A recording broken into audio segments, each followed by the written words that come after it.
If I woke you up in the middle of the night and said, you've got to hit this green with this 7-iron to save your life, do you have a plan? When the chips are down, money's on the line, your personal best score is on the line, and when you're really feeling the pressure, do you have a plan? Well, by the end of this video, you're gonna have a plan, and it's gonna be very reliable and very repeatable. Today, we're talking about the third piece of the pivot, how to turn left and finish like a boss. Hi, my name is Greg Jones and welcome to the channel. And as I've said before, you're gonna wanna stick around for a while because for the next foreseeable future, I'm about to download 30 plus years of proven success as a player, a Division I head coach, and a full-time private coach. So today we're gonna talk about how to finish your swing, how to turn left and finish your swing. I believe as a community of coaches, we're pretty good at getting people from here to the top, to halfway down, and then sometimes back to impact. But nobody's teaching the target side of the swing. Nobody is showing you how to finish. Is it any wonder there's so much early extension going on in golf swings these days? Because it just seems like we're just getting everybody to here when in fact the target is that way. And that's what we're gonna talk about today. So the third piece of the pivot is turn left. The pivot is turn right, recenter, and turn left. And that's the piece that nobody is showing you. So I want to teach you how to turn left. I'm going to show you what the most common problems I see that prohibit people from turning left and finish their swing properly. I call it a pivot stall. And that's when we stop the body to hit it with our hands. We'll stop the body and hit it with our hands. And then the finish is kind of fake, honestly. So I'm going to show you how to do that. Finish the pivot, turn left, and nail your finish like a boss. I read an article about 10 years ago, and in this article, the great football coach, former University of Texas football coach, Darrell Royal was quoted as saying, "The confused player cannot play aggressive." He was referencing linebackers and defensive backs, that if when the ball is snapped and they don't know where they're supposed to go, they're frozen and they can't be aggressive towards anything. However, if they know where they're going and what their destination is, they can go with some fire, passion, and aggression. Well, I kind of believe that confusion, doubt, and fear have doomed more golf shots than poor mechanics ever have.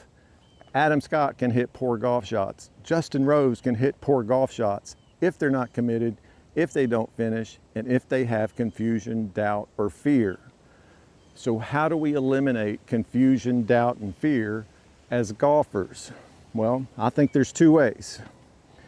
The first way is you take in a lot of information prior to your shot. You take in the wind, you take in the distance, you take in the front, the middle, the back, to the pin, to cover a bunker. What is my lie like? What's my slope like? How does the green slope? And you see tour players and caddies, when they get to the ball, there's two of them there, and they're taking in a lot of information, making notes, adding and subtracting, trying to come up with a very informed decision so that that guy can make a very decisive swing. That's one way to eliminate confusion, doubt, and fear as a golfer.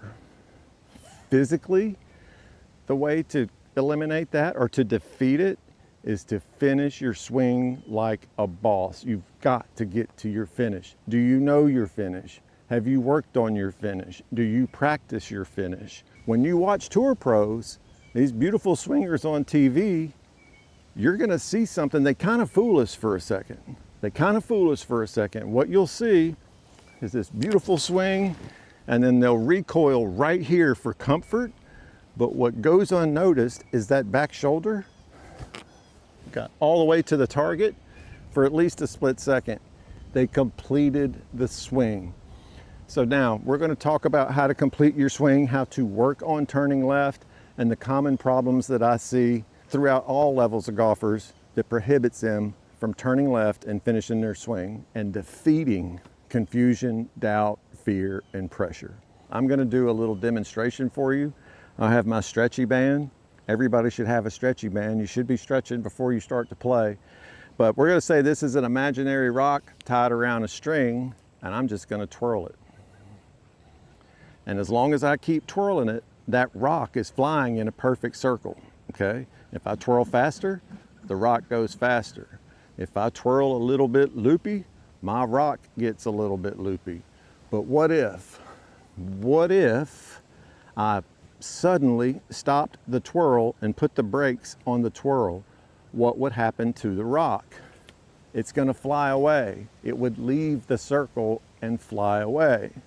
Okay, so now rock, string, twirl.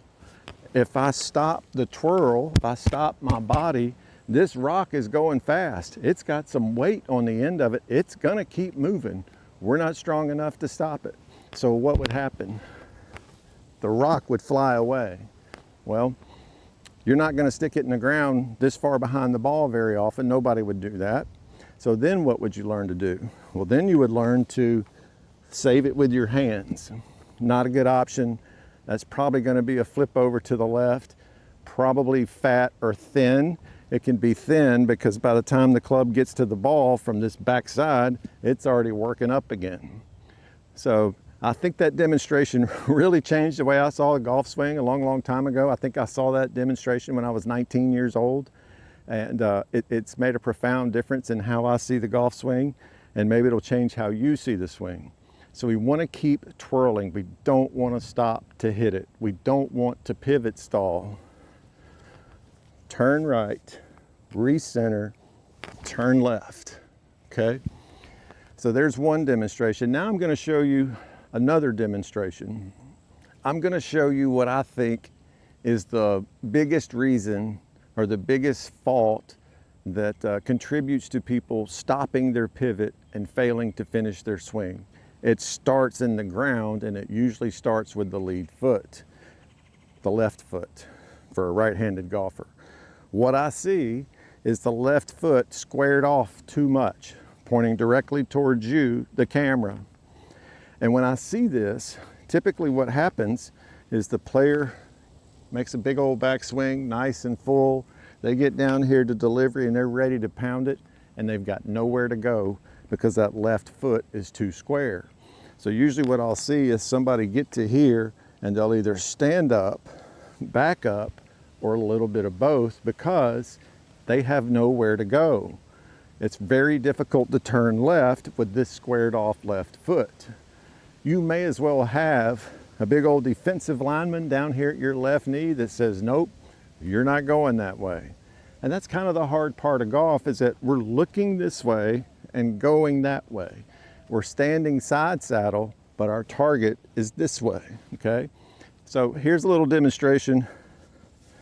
Let's say you and I are gonna go play tennis, and you're on the other side of the net, and I'm just gonna bat some to you to warm up. It would look like this.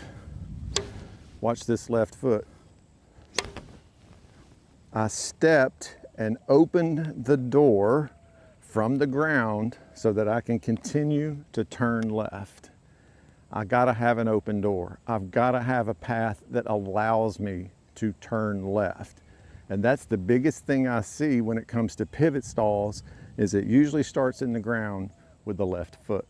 That would be the same as if I'm throwing a football or if I'm throwing a baseball. I'm gonna stride and open up so I can deliver it with some velocity and accuracy. You'll see it in a lot of sports. That's the hard thing about golf, is we're standing side saddle, hitting something this way. And if we're not in position to turn around the corner and turn left, we're gonna stand up, back up, flip, fat, left, thin, all kind of bad stuff happens. So here, with a club in my hand, I'm gonna show you how you can get this left foot correct every single time. Now in another video, I'm gonna talk about pre-shot routine and how it's the best 8 to 10 seconds in golf, and it checks all the boxes for doing it proper. One of them is, I wanna set the club down behind the ball with both hands. I'm gonna get my feet square to the face, and then I'm gonna do this little 3-step dance where I go 1, 2, 3, and I just flared my left foot open.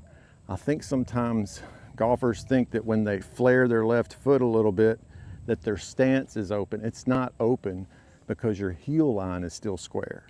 Your heel line didn't change. We just changed the position of your left toe or your left foot. So now you're in position to get all the way through to what I call the catcher's mitt. Yes, the left foot is the catcher's mitt for the whole swing. It's gonna catch you. And I weigh 210 pounds and I'm gonna swing pretty fast. It better be prepared to catch me, okay? So I'll show you one.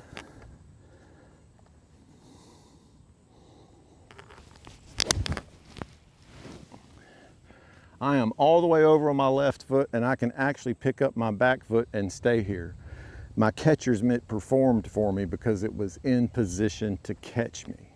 Okay, so now you've got this great left foot position, slightly flared at about 20 to 30 degrees. Now we have to practice finishing our swing.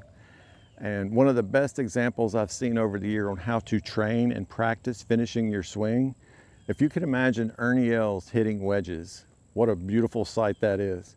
And you'll see Ernie hitting 60, 70, 80-yard wedges, and how even after he has struck the ball, he continues his pivot. Continue is a big word. We don't have to turn left fast. We don't have to turn left hard. We just have to continue. And I'll show you what that looks like.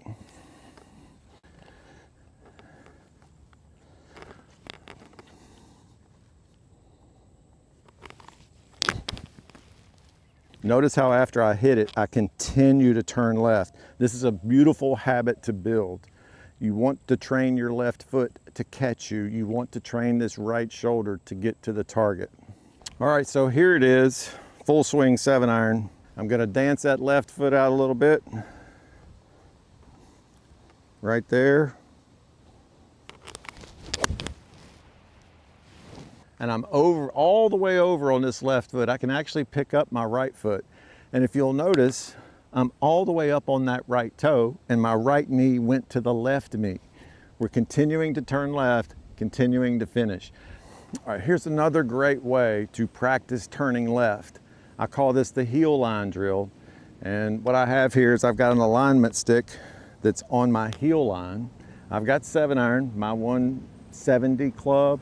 I'm gonna hit this shot maybe 100 yards. But my goal is to get my black shaft on top of this white stick right over here with the club shaft parallel to the ground. It looks like this. Right over here, shaft is parallel to the ground, it's on top of the white stick, and my club face is square to the horizon. And these hit laser straight shots. Here it is again. Right here. All the way turn left. Belt buckle down range, buttons down range. Club shaft on top of the white stick. Club face square to the horizon.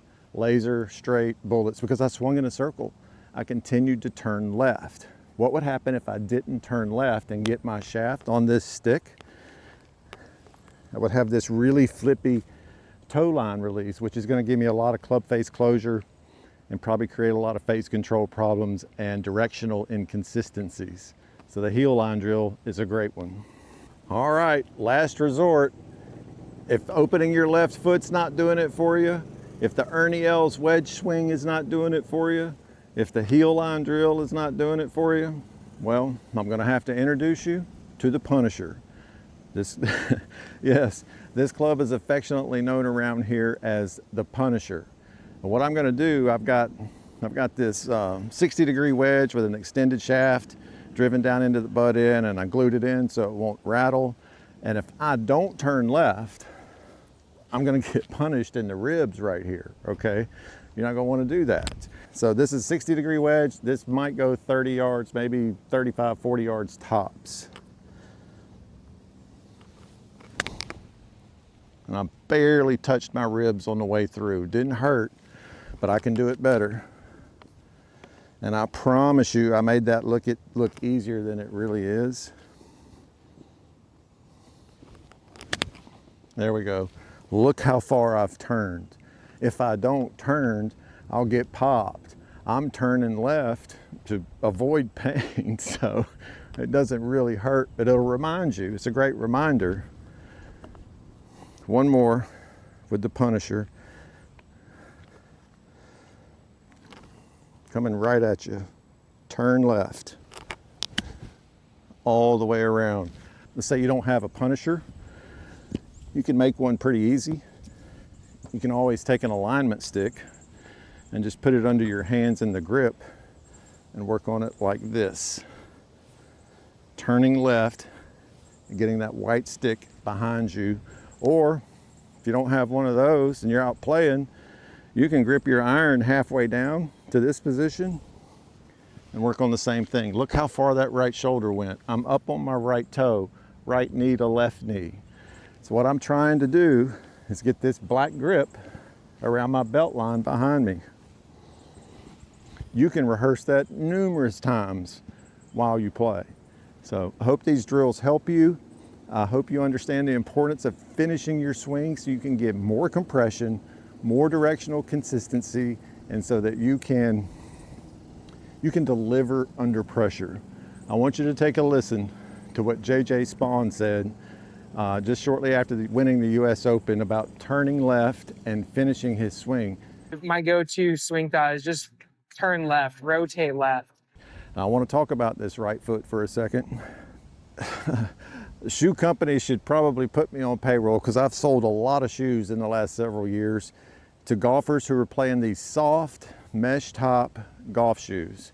And what happens is, because it's not the firm boot style type shoe, it's mesh top, nobody wants to get on their right toe. Nobody wants to get up there.